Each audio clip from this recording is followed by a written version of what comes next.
10 mistakes I've made wholesaling so you don't have to. If I compound the dollar value of each of these mistakes, it would be in the millions. But you don't have to make those mistakes and you don't have to lose that money. Of these mistakes, number 10 is the most treacherous. I got sued, so you're gonna wanna stick around. I'm Jamil Damji, America's #1 wholesaler, and I'm on a mission to make content so good that you actually buy my stuff. And I hope you get something out of this along the way. Before we get into this list, I wanna give a shout out to Privy, the best real estate software out there. Real estate investors are using to run comps, use an algorithm to find on-market deals that are listed at a great price, and also to find agents that you should be doing work with. Privy is the bomb.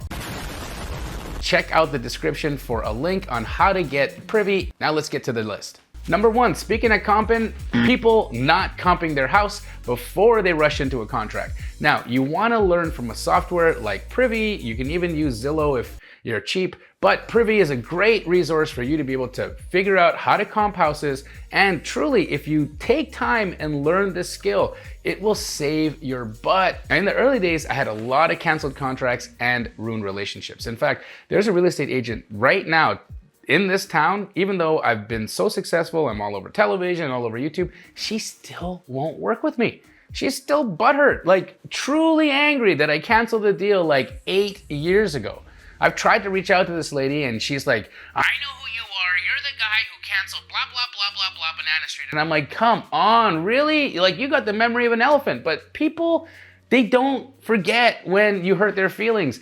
And when I canceled the contract, I probably stopped her from being able to pay for her BMW or whatever payment she had to make that month, and I hurt her feelings. Probably hurt her seller as well. So you don't wanna make an error by rushing into a contract without having checked your numbers and learning how to comp. So mistake number 1, don't be a jabroni, learn how to comp.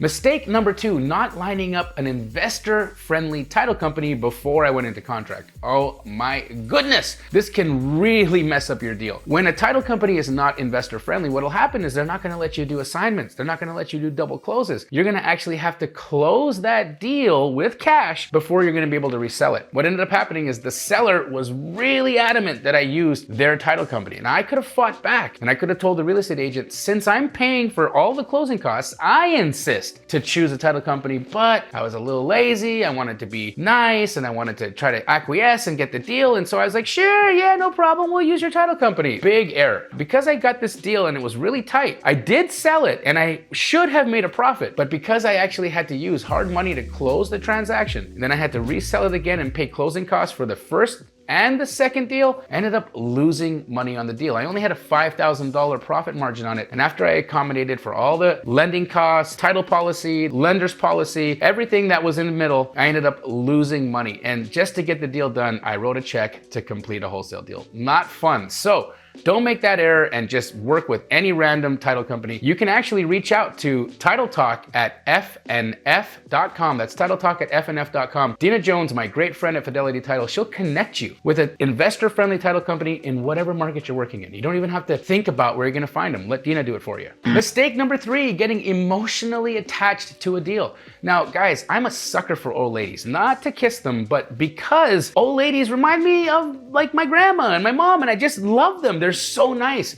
And I was once in this deal, this negotiation with this really sweet lady, and she was grinding me on price and she was telling me all the things that she was gonna do for her family once she sold this property and she got top dollar for it and all the things, and I just really wanted to make it happen. And she drove my price up and up and up and up and up. And finally, we came to a decision when we came to a deal. Now, what ended up happening was this property was so overpriced by the time I got it under contract that I wasn't able to sell it. But being a man of my word, I lined up money to close it. But only to find out that she had closed it with somebody else a week earlier because they gave her some other special deal. So she didn't even give a crap about me. It had nothing to do with me. She wasn't trying to do business with me. She was just trying to get everything she wanted. And in the end of the day, I lost the deal and somebody else got it. And now I don't trust old ladies. Mistake number 4, working with a small number of buyers or just your own buyers and not trying to get your deal out to as many eyeballs as possible when you have a short inspection time. Now, this was a deal I was trying to do in South Phoenix, and I had a buyer specifically looking for a house in that area. Now, what ended up happening is as I got the deal under contract, I sent it to my buyer who happened to be out of town. And he said to me, Jamil, I'll be back in town in just a matter of a few days. Please don't don't sell it, please. I want to buy it. Hold it for me. I like the numbers. I like the address. I like everything about it. I love this deal. I love this deal. Hold it, hold it, hold it. So I thought, you know what? I'm going to hold it. I was getting a little greedy, right? I wanted to make all of the money myself. I didn't want to have to work with a JV partner and split my deal. So I held. And what ended up happening is he strung me along and he waited and waited and waited until the final moment. And guess what? He comes into town and says, you know what, actually, I think I'm gonna pass on this one. I'm just getting a little skittish on the market right now and I don't wanna deploy any capital. Do you think that this person made that decision right then? Absolutely not. When they were holding me, when they were telling me not to sell the house to anybody else, they were probably thinking about whether or not they wanted to move forward anyways. Yet they told me lies and lies and lies and strung me along. I would have been able to sell this deal 10 times over if I had leveraged other disposition wholesalers and put this out in front of many other buyers. But because I was trying to hang on to every dollar, I ended up making nothing. I would rather make 100% of half of a deal than 0% of no deal, right? Think about that. Mistake number 5, reducing your inspection period, especially if there's occupants in the house. This was a situation that I got into again in a house in Phoenix. I put this property under contract with the agent who was super aggressive, and they were telling me that I needed to shorten my inspection period because we were in a bidding war.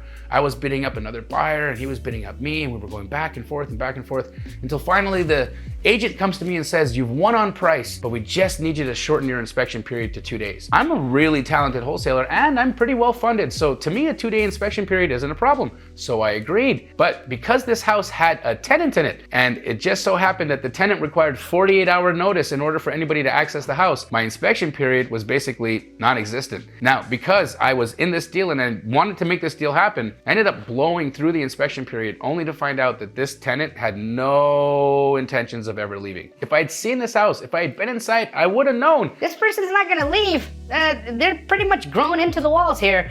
But I hadn't been able to make that assessment. When you are looking at a house or an inspection time, take a look and think about, are there any occupants in there? Are they the seller? Are they renters? Will they need notice? How many times will I be able to get in and out? The key to selling a wholesale deal is having easy access to that property. You're not gonna get your contract sold if people can't get inside. Number 6, agreeing to a contract that has limited access to a property. There was a property in Tempe, Arizona, and the numbers on this one looked really good.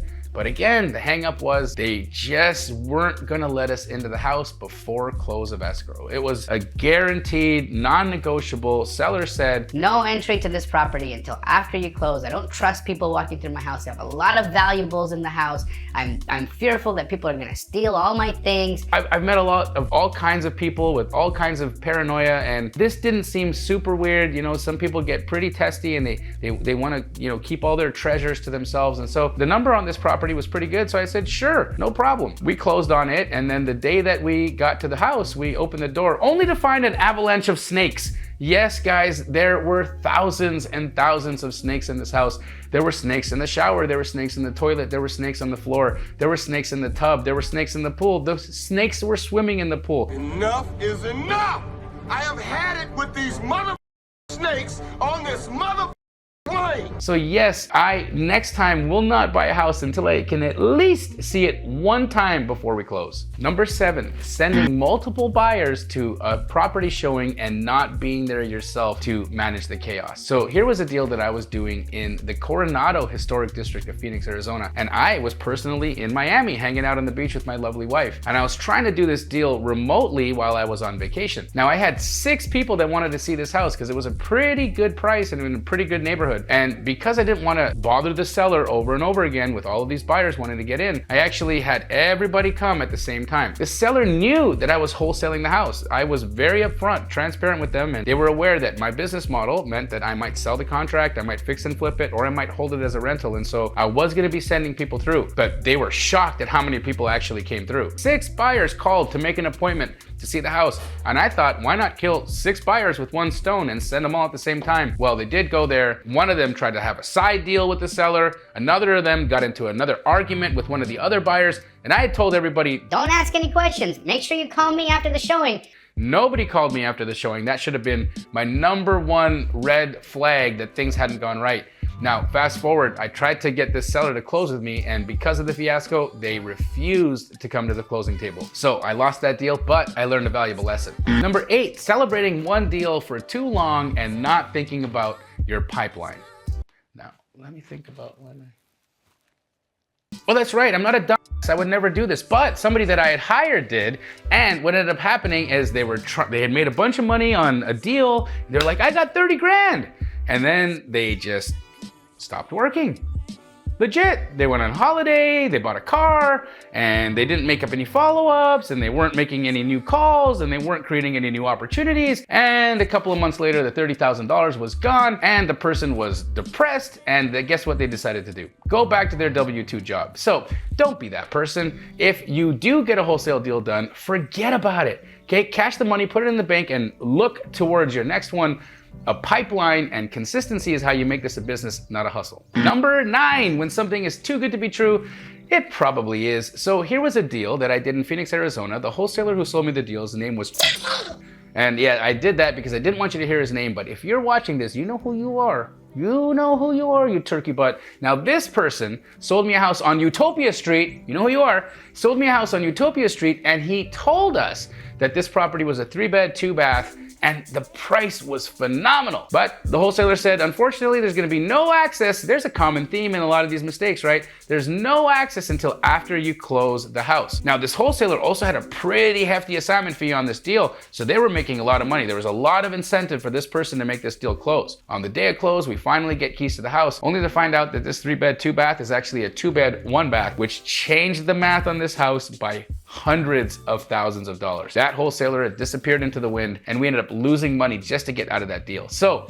don't be that guy who just rushes and trusts everybody. If it's too good to be true, it probably is. And thanks to you for teaching me that valuable lesson. So we've made it all the way to number 10. I feel like you and I have become really good friends. You know me now, and you've seen and heard a lot of my mistakes. Now that we've taken this time to bond with each other, I'm gonna let you know the 10th error that I made that cost me a lot of money was not setting up an LLC before I started wholesaling. Oh my goodness. This was one of I think the 4th deal that I made. It was on Oregon Street in Maryville in Phoenix, Arizona. My sister and I wholesaled the property. We made $15,000. Incredible wholesale deal that ended up in a lawsuit. Yes, the individual who flipped the property ended up not doing a great job on the roof. And because the buyer ended up having like a roof issue, which turned into a flood, which turned into all the flooring, all their furniture, and everything else being ruined in the house, they sued the rehabber. Now, because I was part of that whole transaction, I got sued because the rehabber said that I should have told them that the roof wasn't good. We know as wholesalers, we pretty much tell our buyers to do all their due diligence before they enter into a contract. They understand that they're buying a house that's in pretty much disrepair, and